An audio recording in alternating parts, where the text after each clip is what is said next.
Last week, as was known to the Honorable Minister, we had a meeting in Abuja with all the northwestern states, governors, especially those who are more affected by the current insecurity issues, together with the governor of Niger, whom we share a common border, and the governor of Masari, also who shares common border with Niger, FCT, and Katsina. We discussed thoroughly the issues surrounding failure of many efforts in order to combat this menace of banditry that has transformed into insurgency, and also some elements of Boko Haram, ISWAP, that are hibernating in the forest area of Northwest. And many of them are trying to relocate from northeastern part of this country to northwestern part of the country. So the measures that we have started taking, that have started yielding positive results, are measures that all other states that we met together have promised to also implement for those that have not started implementing, especially the suspension of GSM services is very important, because the informants that invite bandits for kidnap or inform bandits to ambush military or police officers have been cut off. And also the demand for ransom, normally through the GSM, has also drastically reduced. And the banning of sale of petroleum products along the border, local governments in particular, except designated filling stations, which are only allowed to sell a maximum of 5,000 naira per vehicle, and to only operate in the daytime. I think some states have also taken action on this. So, Honourable Minister, yes, we have closed all the markets, especially for selling of animals. We have started with the banning of sale of second-hand motorcycles in particular in some markets. And I think we will move further to all the markets in the state, because we understand that it is one source that they use to buy motorcycles for their banditry and other insurgency activities. The issue of junction motor parks, we have also stopped all junction motor parks. I think it is an opportunity for me now that the district heads are here. The reports I'm receiving is that some junctions are still operating, and the police are here and the military are here.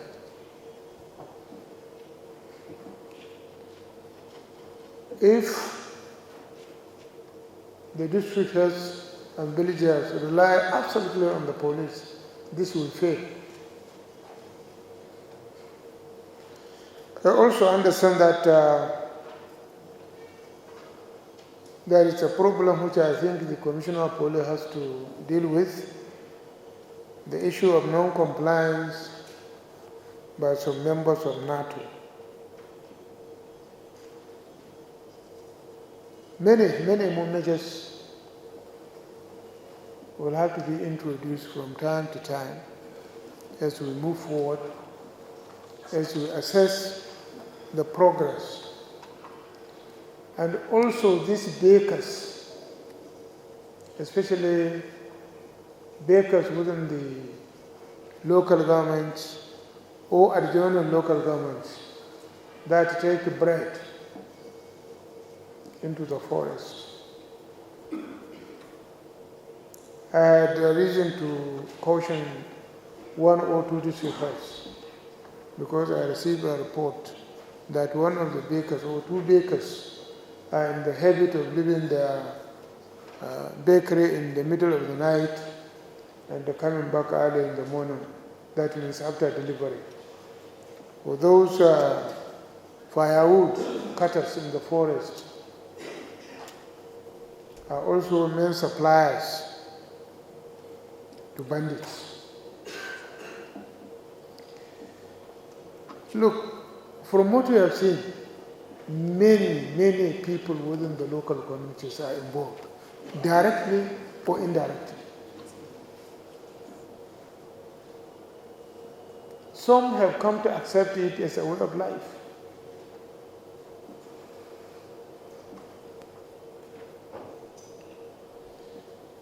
I was discussing with somebody about what is going on in some 3 or 4 local governments in Sokoto State. I think something has to be done drastically.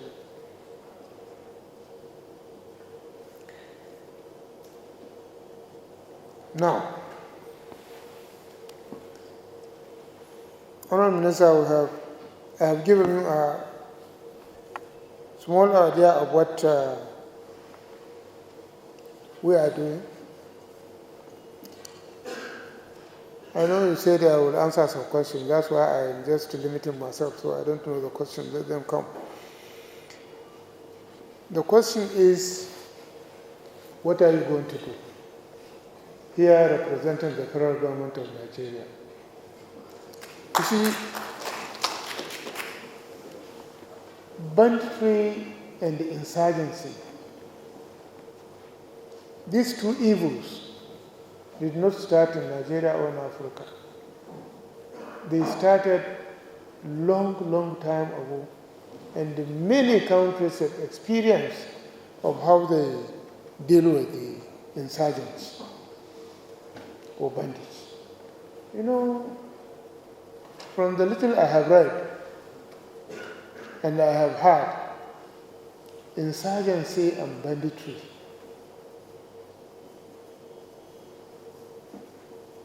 is a different form of criminality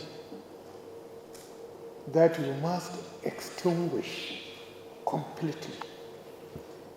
Completely. It's not something that, because if you say, okay, let me manage it, no. You can have peace for 10 years, and the next thing coming after 10 years will be a child's play. From experiences of other countries, you need to liquidate, annihilate it completely. So that even if there are some remnants, maybe in the next 100 years, they will not mature to a point where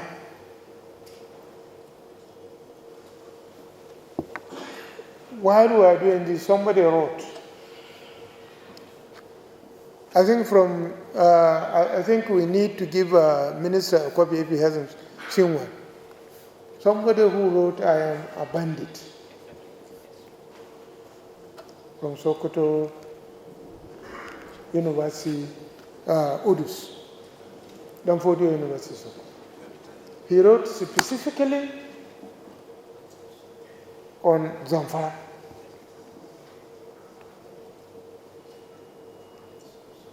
He gave historical perspective of this banditry. He said it started in 1891 in Katsina local government. 1891. Then it happened again in 1911. When traders, especially from Katsina, you know the Arabs, when they came to Nigeria, northern part of this country, they first settled here in Katsina. If not because of the bandits, probably Katsina would have been the Kano we have today. But the activities of bandits along the routes, in 1911, they attacked a caravan and robbed them of 165,000 pounds of that time. And the current banditry also started from Katsina in 2011. The current banditry, including those who started it,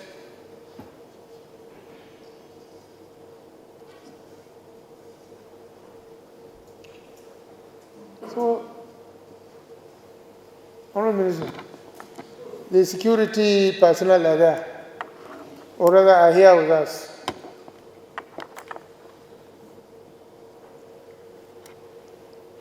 I said it before, let me repeat it again. The issues here of banditry, especially Katsina, Zamfara, Sokoto, Kebbi, part of Niger, part of Kaduna State,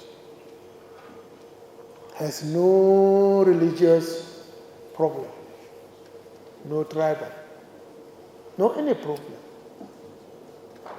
So if you take whatever action, nobody will say and complain to you or religious or tribal ground. We are the same people, same language, same culture, same tradition. We become enemies of each other. The good ones on this part and the bad ones on the other part.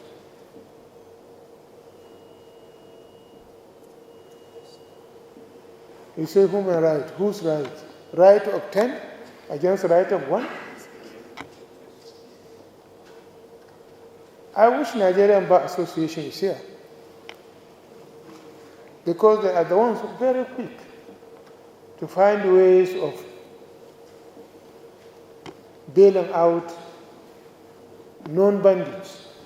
And when they go back to their community, they unleash terror on the community. I think this issue of addressing issue of security is everybody's responsibility. Because the society has to be peaceful before you are able to even operate. Either as a judge, as a lawyer, as a politician, as His Royal Highness, as Honorable Minister, as journalist. We have to have a country. We have to have a peaceful atmosphere to do that. It's beyond people who are only wearing uniform. They are human beings like us.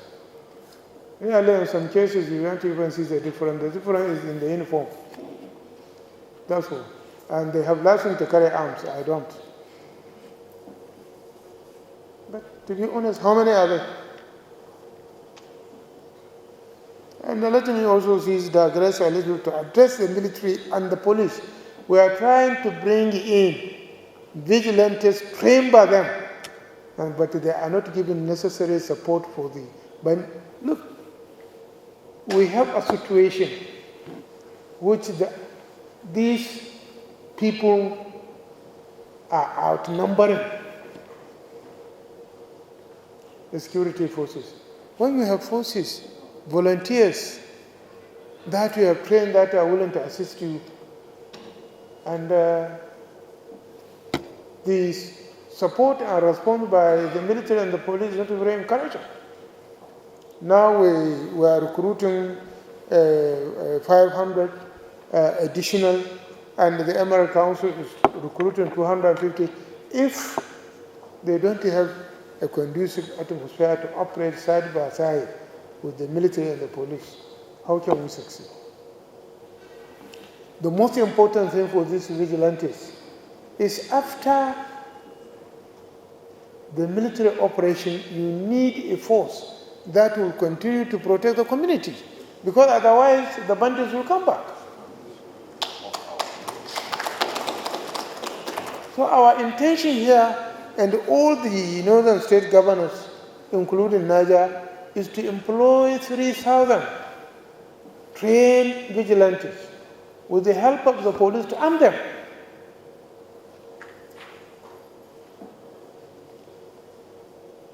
But from the reports I am receiving from the current operation going on in Katsina State, the necessary support is not being given to these vigilantes or hunters. In fact, we have a reinforcement from the DSS of about 100 of these hunters. They are resting in Masari. So what will happen? They will go back if they cannot operate. And presently the bandits, because of hunger, are now moving towards the communities. And the harvest is coming. What it means, they will start harvesting by force what the people have planted. If the bandits are allowed to come back to the communities along the forest area, it means they are coming back to steal what they have not sown. The maize, the millet, the sorghum are all almost in the next 2-3 weeks will be ready. They are not relocating because they are relocating to steal.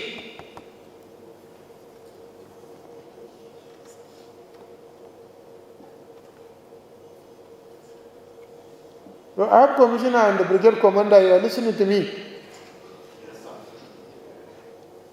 The bandits are relocating to the fringes of the forest because harvest is coming. They are starved of food and they want to steal from the farmers the little the farmers were able to produce. If care is not taken, they are going to steal it, harvest it on behalf of the people.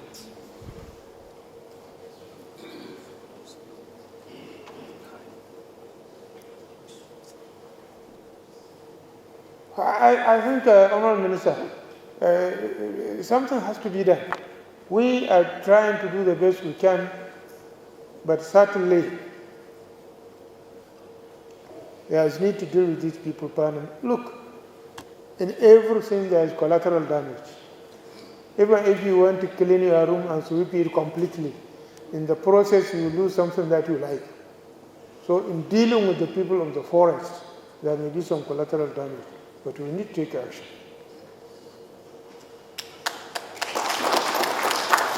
And you know that the survival of 75% is more important than the survival of 25%. Why do we have amputation? Because you ampute a bad leg so that the whole body is not affected. Because if you allow it to kill the whole body, it will kill the person.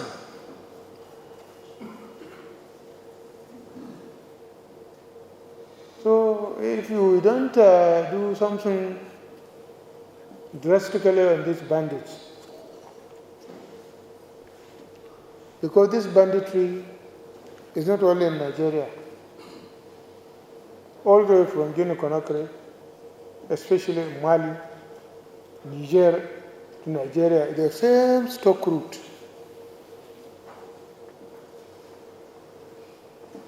Which I believe at least we can police our area. especially using technology nowadays. We should take advantage of technology